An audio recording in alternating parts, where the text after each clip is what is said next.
there, I'm Robert John Hadfield, and this is Steve. Hi. We're with Audiomover in St. George, Utah. We're the company that takes your audio and videotapes and turns them into digital. A lot of people that have worked with us know that we specialize in doing bulk orders. In other words, we will take tapes literally by the thousand and convert them into digital files. We did a tape project a couple years ago where we did 28,000 tapes for a government agency. We did one a little over a decade ago where we did, believe it or not, 115,000 tapes for a particular government agency. So that's something that we actually specialize in. We've been doing this business for a couple of decades now. And so we get a lot of these projects, and they're churches, government agencies, historical societies, sometimes even just individuals who have a bunch of recordings of a father or grandfather or somebody that was a pastor a long time ago, and they want to capture all of these tapes and preserve them as digital files. And so then we get the phone call, and then we'll send you out a proposal that kind of walks you through some options on how to get your tapes digitized. And so that's something that we specialize in. So we wanted to show you today, since we do talk to a lot of people, a lot of different organizations, what this looks like, opening up these boxes and what it looks like having this many tapes. And this project came from a church in, what was it again? It was East Syracuse, New York. If you're not familiar, cassette tapes, I think everybody of a certain age at least knows what a cassette tape is, and it's what we recorded audio on for years and years and years. And then back in the 90s, there was a slightly higher quality audio tape called a DAT, or a digital audio tape, that a lot of people began using to record on. And then once we got into the early 2000s, most people started moving into hard drive digital recording. And so then now all these different organizations have these old tape libraries that are deteriorating and that need to be taken care of and digitized, and that's where we come in. And so I was going to ask you, Steve. Steve has worked on a lot of these big projects. It's true. And what is the most common thing that you see issue with these old tapes when they come in? It's going to be a toss-up, because I would say labels falling off or pressure pads falling off. Yeah. Those are the two things really that are the big issue. We get a lot of tapes that come in, of course, that have been sitting for decades in some cases. And if you've ever seen a piece of Scotch tape that's 20 years old and it starts just flaking and falling off, that's what a lot of labels end up doing off these tapes. And so when we open up these boxes, we keep some Scotch tape close by just to stick it back on and make sure, because sometimes we open these things up. We've literally seen some where you open the box, and as we just open it, the labels just fall. And so we do everything we can when we get them to try to get everything connected and make sure that they stay with what they are. But we also have our own internal label. I'll let Steve talk about that for a second, so we can keep everything organized for you. So Steve, we get these projects in. What's the very first thing that we have to do when we get these projects in? Well, after we shake all the pressure pads out of the bottom of the box, the first thing we have to do is get a count. While people do their best to do a count, a lot of times these boxes have been pre-boxed and ready to be shipped somewhere for years. Because a lot of times agencies, possibly like yourself, are just kind of waiting for the funds, and we get it. And so we'll talk to people years. Some of them have been advance. Literally years. We'll send a proposal out, and I'll get a phone call 3, 4, 5 years later. Actually, there was one that was a decade later. They said, "Do you remember talking to us?" I said, "Yeah." And they said, "Well, we're finally ready to get moving on this project." So that happens. Yeah. That actually happens a lot. And so, and we get it, and a lot of times that count gets forgot, and they kind of deteriorate in the box themselves too. So sometimes you're not even sure the state. But when we get them here, we're first going to open the box, assess kind of the state of these tapes. If, like you said, the labels are falling off, we're going to get some tape out, get that ready, but we need to get a count because we need to know exactly what you've sent us so we can make sure we can send everything back to you. You want me to just Yeah, so we have to get a count, and to your point, normally somebody say, yeah, we have about 2,000, and it's always give or take.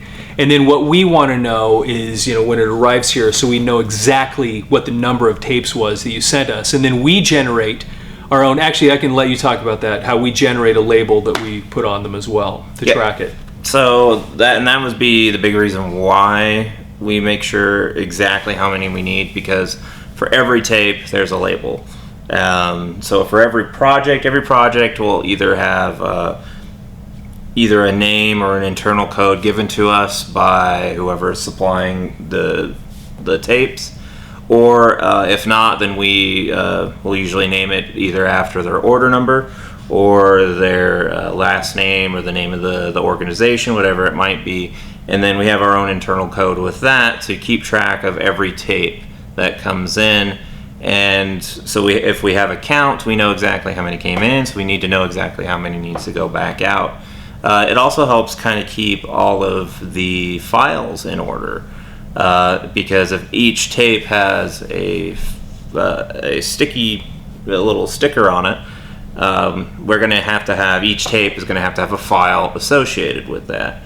And so before anything leaves our building, each tape either has a file associated with it or it's blank.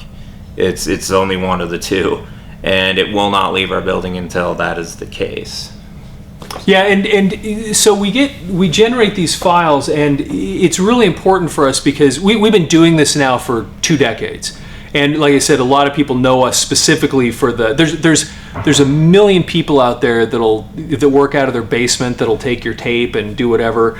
But we actually have perfected this process over the last couple of decades. And so if you're actually really, really serious about doing this, we're the ones that we perfected this over the last 20 years on how to get the thing moved through here and get you the project. And so we've created this naming system so that we can keep track. Look, whenever you have human beings involved, there's always potential for errors. And so we've created these little processes that have these multiple checkpoints to make sure that on the back end, that tape has a file associated with it, and we can connect those two up and make sure that everything matches up and get you as accurate as possible. Get your project back to you. So we'll get these tapes opened up. We'll do the count. We'll put the labels on. Then the other thing that we talked about a minute ago, we brushed past it, was the pressure pad. And Steve made that point about how we'll find all the pads down the bottom. If you don't know what a pressure pad is, we actually have another video on our YouTube channel that talks about that little item and what it is. And it actually is very, very important in how a tape plays, and if it plays correctly, and if it sounds good. And if you don't know what it is, we'll put a link maybe down in the bottom notes so you can go watch this video and learn about it. But it is one of the main issues with aging cassette tape libraries, where you take a tape out and this little thing that sits underneath the tape, it's this little piece of almost like felt, the adhesive just wears off over the years and it just falls off, and you never even see it, and you may never even notice that it was even there. But we actually specifically look for that so that we can make sure, and if it's missing, we then repair it before we run the tape through. And talking about just adhesives going bad, another thing that can go bad with these older tapes is when you're looking at the anatomy of the actual tape, there's the lead, which is just that kind of clear plastic part you see whenever the tape's rewound, and then it connects to the actual informational tape. Well, all that's connected with is essentially Scotch tape. It's just a little basic, a little piece of tape is all it is. Yeah, and that goes bad just like any other tape that we had talked about. So a lot of times that connection just comes apart, and it's not that hard to repair. You just take a little bit more tape and we get it done. But that happens a lot too. But the more that those things have a tendency to break, they have a tendency to break more tape, into where you might lose little bits of information. So really, the sooner you can get these projects to us is the better. These things were not built to last forever, and those little pieces of adhesive that hold the leader tape, like you said, together, they will just kind of flake off, and there's nothing you can really do about it. They'll just come apart. Now we fix that stuff all the time, every day. My experience, having done this as long as I have, usually it's not more. This is not always true, but most libraries, it's less than 1% actually have to have some sort of significant repair that requires us to open it up and get into the tape and work on it. That's, there are some that get crazy, and we have a lot, but most of the time it really isn't a big deal, and you'll be surprised at how well they turn out. And even if they do need to be repaired, a lot of times you're not going to even notice, because we've gotten really good at only taking what we need to get it repaired. Yeah. So. Yeah, and like I said, we've been doing this forever. So it's kind of we have all these processes built in to get you a great product and a great solution when it's all said and done. Once again, so these were shipped to us from New York, and it's interesting because over the years, our headquarters used to be in Denver, Colorado, and now our headquarters, actually we're sitting in St. George, Utah. We're in the video production part of our facility right now. And if you don't know where St. George, Utah is, it's right outside of Las Vegas, about 90 minutes from Vegas, so it's just down the street. So if you know where Vegas is, we're really close. But we rarely do local business. It's interesting how often I get phone calls because people find us on Google searches all the time. Sometimes people that just have 1 or 2 tapes will say, hey, where's your facility located? And I'll say in St. George, Utah. They're St. George, and they're in New York, or California. And then I have to explain, wait a second, most of our business actually comes from New York, California, Florida, Texas, and then of course but those are the big population states, and so that's where most of our business comes from. And so this is another example of that, where they've sent a few thousand tapes through the mail. And you'll notice, and you probably can't see it through the camera, but these were all sent using something called media mail. This is something that the United States Post Office offers that your cassette tapes qualify for, and it takes a little bit longer, but it's much less expensive. It'll save you a lot of money. So you can get all your tapes in one of these boxes. And the only thing, we've worked with the post office for, once again, a long time. And although they have told us that we can use the media mail service and that our clients are able to use that with this, they also have explained that the machines they run media mail through are a little rougher on your packages than the other priority mail and other things that they send them through. So they do encourage to just make sure they're taped up really, really well. And as long as your box is strong enough to handle the weight, which probably goes without saying, and you get sufficient tape around the box, we really don't ever run into issues with boxes arriving here. I mean, we've literally had hundreds of thousands of tapes that we've run through, and it's just we just don't have issues with the post office. A lot of people, that's where they get really worried. I'm not sure I want to send my stuff in the mail. This is irreplaceable. So, but once again, I can't guarantee anything, but I wouldn't worry about it. I mean, we get so much mail, and it just is never really an issue. Now, we've gotten packages that were packaged like this. They look great on the outside, on the inside, absolutely no padding, and the tapes were fine. There might have been a couple of broken cases, but cassette tapes are incredibly durable. I don't think a lot of people realize that. It's just the insides that aren't very durable, but the actual plastic on the outside, I mean, you could use that thing as a Frisbee for a while if you wanted to. Yeah, and the nice thing also about tapes that a lot of people don't realize is that if the tape case breaks, we can just put the tape in. This is maybe not that important, but a few times in the history of this company, we've seen people send in individual tapes in a number 10 envelope. Mm-hmm. No padding, nothing. No case. We received one, probably, this is going to be back 13, 14 years ago, where the tape arrived in a number 10 envelope, and it looked like it had been run over by a truck. Mm-hmm. But all we did, we just took all the case off it, took the tape, put it in new housing, sealed it up, and then it was fine. So once again, you don't want that to happen. You want to pack them up well and make sure that they make it here in one piece. But really, to Steve's point, they're very robust. They're very durable. And as long as you just make sure that the box is sealed up really well, that you've got a box that can handle the weight, and you really don't have any sort of an issue. So then when we get them, as Steve said, this is a typical kind of thing that we'll get from a church. Churches, very, very common that we get these things. Government agencies, I mean, everything from state agencies down to county, even some of your, we've had some state level environmental and Department of Health agencies that for whatever reason have 1,000 tapes of their public hearings that we capture for them. I think the most odd one, I think, that I didn't even know existed was, can I say their name? Yeah, sure, probably. The one from Alaska? Yeah, the NPFMC, which, look that up if you'd like.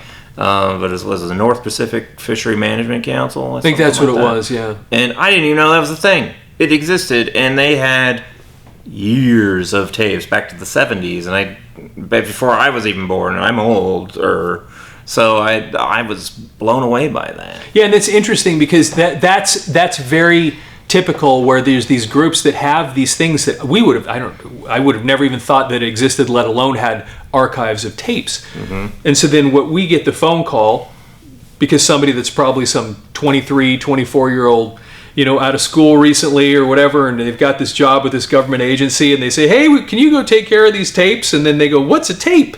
And then you call an old guy like me, and then I can help you understand what it is you're dealing with, and then help you get a project set up and get it priced out. Now the interesting thing, we get things once again from churches a lot, government agencies a lot, but there are options for digitizing these tapes that you probably have never thought of.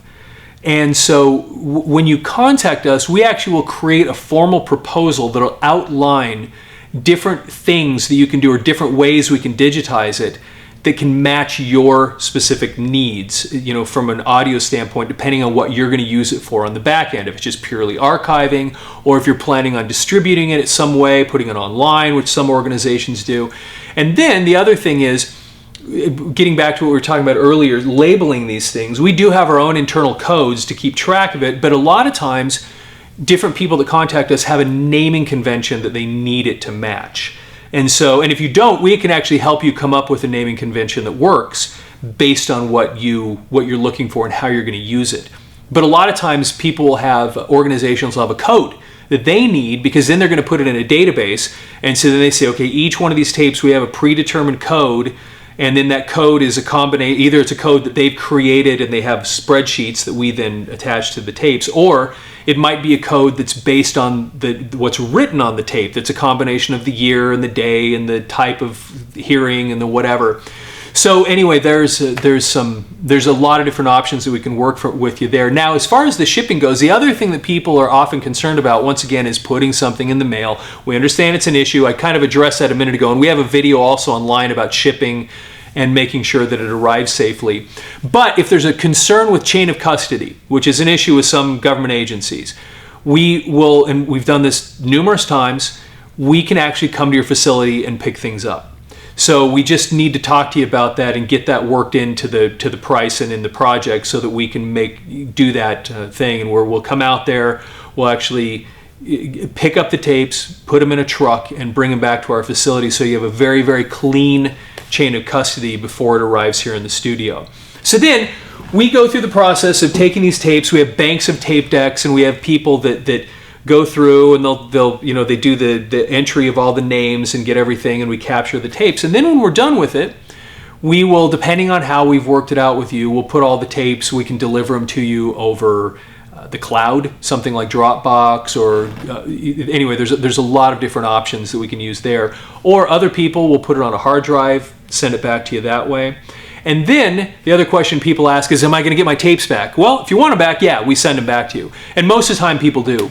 But there's a lot of organizations that will tell me up front, hey, we don't want the tapes back. And so what we'll do is we'll ship the hard drive back or whatever, and we'll hold them for a while just to make sure that you are confident that you have everything that you need. And we actually keep a digital backup of the project as well on our network, so that if there is any sort of an issue, we can go back and find the recordings, what have you. That's hardly ever an issue, but we do that.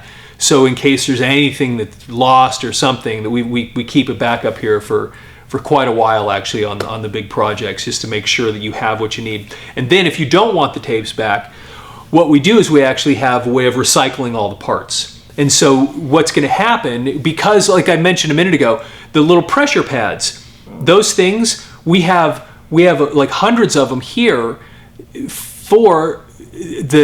because we have tapes that come in that are missing them. And where did we get those pressure pads? Well, another group that sent their tapes in a couple of years ago told us they didn't need them back. And so then what we do is we just take the pieces and recycle them through the next project that comes through. So if you want your tapes back, happily send them back, and most people want them. But if you don't, we're happy to hold on to them, and then you're actually doing a favor for somebody in the future, because we're going to get another project a year from now or 2 years from now, and we're going to have all these issues that need to be repaired and fixed and replaced, and then we can go back to your old tapes and then strip out the parts that we need and then use those to help out with future projects. And as time goes on, there's the 20 years ago, I rarely had the pressure pad problem.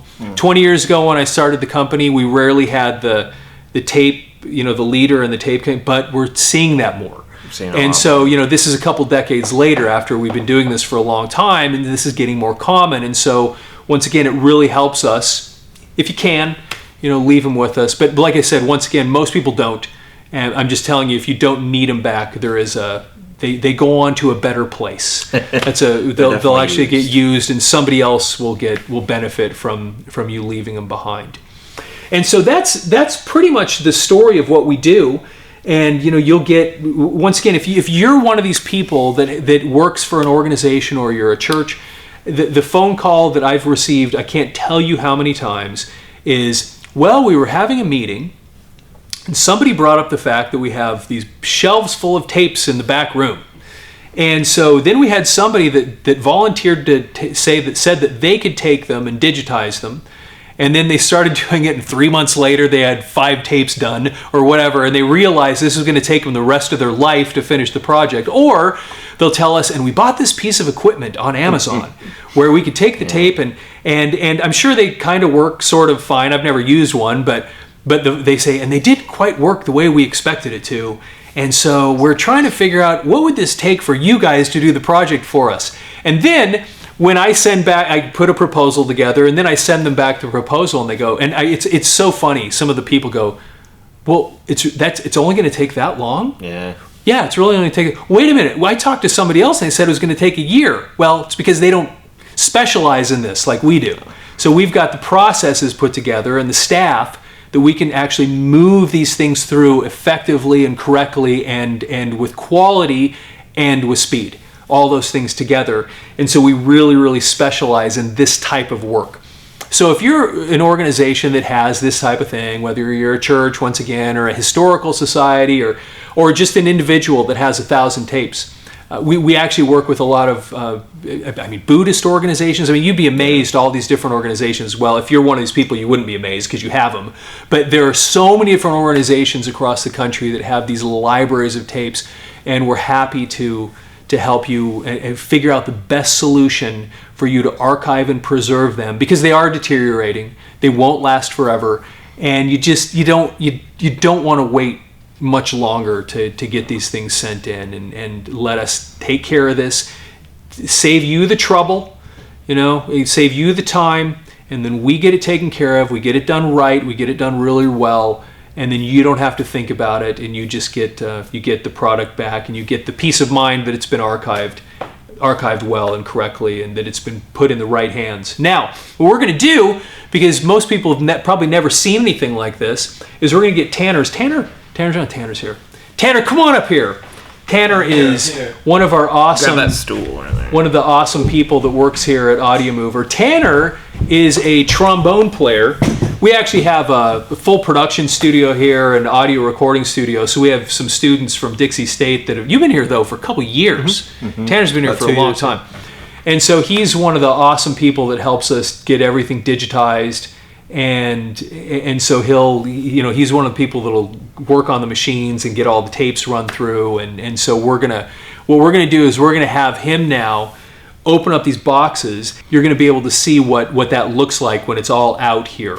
And kind of get a sense of what we do, because we open these tapes, and once again we do that count to make sure that we know what we have, so then we can communicate back to you, hey, this is how many tapes we have, and then at that point we can generate all the labels and then get the thing ready to digitize. So Tanner is awesome.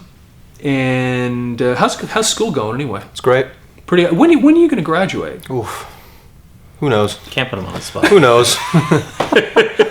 Anyway, At least a year. Okay. Well, Tanner's awesome. He's been here for a while, and he's a great guy and does great work. So we're gonna have you bust these things open, Awesome. get them out on the ground here, so we can take a look at how this looks.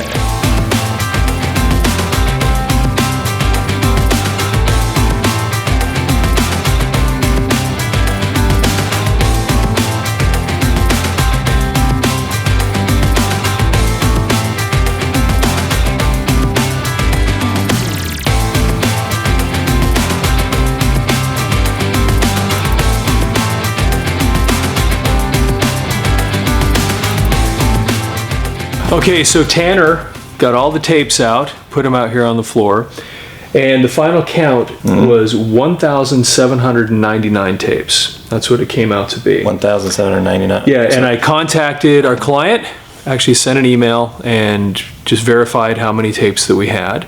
And then this was interesting because they actually packed all the tapes. Don't know if you can see this in the camera. I'll pick one of these up. They actually left them.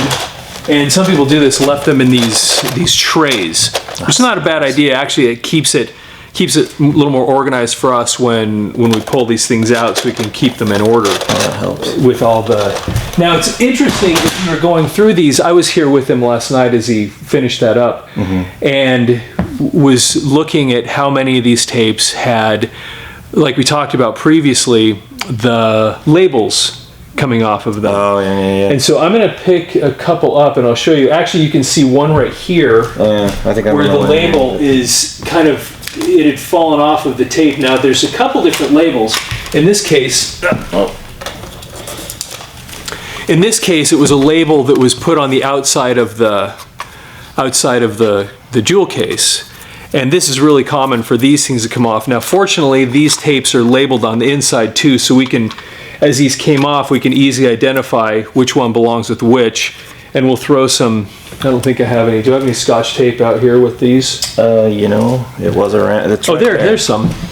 So we'll just throw, I can do that. just so we don't lose it, we'll throw a little bit of tape. And it gets easier for us to identify which label went with which tape, because the tape inside the jewel case actually has a label on it too. So we'll just do kind of a cursory connection as we see these things to make sure that things kind of stay with the tape that they're supposed to be with. So we throw a little tape. Now that thing is adhered to it, and we know. Yeah, at least it's not going anywhere. Yeah, we know what goes with what. And then on the inside here, this one, that label is actually adhered to it really, really well. Now I'm going to show you, but you can see once again you can see the residue here. That this once again, over time, like we said, these stickers just come off. I'm going to show you another one that I saw yesterday. So this one had the label that had come off, and I just threw a little piece of Scotch tape there, at least so it would just stick for now. But then when we open it up, you'll also notice here that the label on the tape itself, just like this, had also fallen off. And so, and this is really, really common. It's the same idea. That adhesive, just over time, just wears off. And then what we can do is same kind of thing, where we'll just do something real simple, quick, just so that we know what goes with what. And if it needs to be sealed on a little bit more, we will. But for now, this will at least keep it together, so we know what goes with what. Okay. And so, in other words, you don't have to do this, because we will do it. But anyway, just know that we're going to do everything we can to keep the labels so you know what's what. Now, what we're going to do from here is each one of these tapes is going to get its own sticker that we're going to put on too, so that we'll have a specific code that goes with this tape. And then when we digitize it, that way we're able to track what tape goes with what file. So anyway, this is what 1,799 tapes looks like out here on the ground. And so then from here, what we'll do is the next step, like I said, is we'll have our own stickers that we put on for our internal coding, and then we'll make sure that they're wound. Oh, and then the last thing that we check, which we talked a little bit about yesterday, and I didn't look at any of these yet. We hadn't taken the time, was to check for the pressure pad. And Still adhered. looks like this one's in good shape. And a lot of tapes, it just depended. There were some brands of tapes where it was terrible, where the pressure pads were just, every single tape in a hole. That one looks good too. Those actually look really healthy. Good. Yeah, where we'll have projects where just like tape after tape after tape, the pressure pads are coming off, and in some cases, they're fine. And so, yeah, once again, the next thing is we'll go through these things, double check those pressure pads. The other thing that people often wonder about is how we capture them, as far as do they need to rewind the tapes before they send them in? The answer to that question is no.